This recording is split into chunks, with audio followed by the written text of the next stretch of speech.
जा पुढे एकदा आणखीन एकदा पुढे पळायचं नाही सावकाश.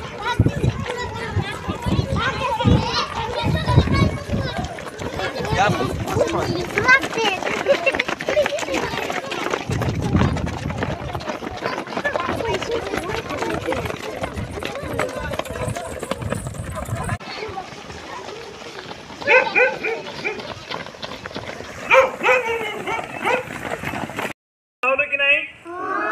धावण्यामध्ये सर्वांना मजा आली का? ओके. तर पळण्यामुळं धावण्यामुळं तुम्ही खेळलं पाहिजे, त्याच्यामध्ये पळलं पाहिजे आणि दररोज धावायला गेलं तरी काहीही अडचण नाही. आता धावण्याचे काय काय फायदे आहेत बघा. आपले हे पायाचे स्नायू बळकट होतात, लक्षात आलं. आपली फुफ्फुसे कार्यक्षम होतात, दमश्वास क्षमता. आता तुम्हाला आजार नसतात लहान मुलांना, परंतु ज्यांना फुफ्फुसाचे विकार आहेत त्यांचे फुफ्फुसाचे विकार पण हे काय होतात, कमी होतात. लक्षात आलं का? पुन्हा शुगर, मधुमेह हा मोठा आजार आहे मोठ्या माणसांमध्ये.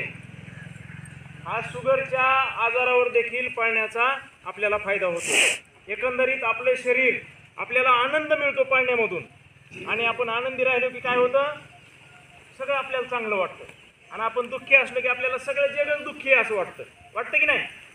आणि आपल्याला आनंद असला की आपण आनंदी वाटतो, बरोबर आहे की नाही? त्यामुळं पळण्यामुळं आपलं शरीरातले सगळे अवयव हे चांगले राहतात. त्याच्यामुळं दररोज तुम्ही काय करायचं, पळायचं. पळण्यामुळं आपली उंची वाढते, लक्षात आलं का?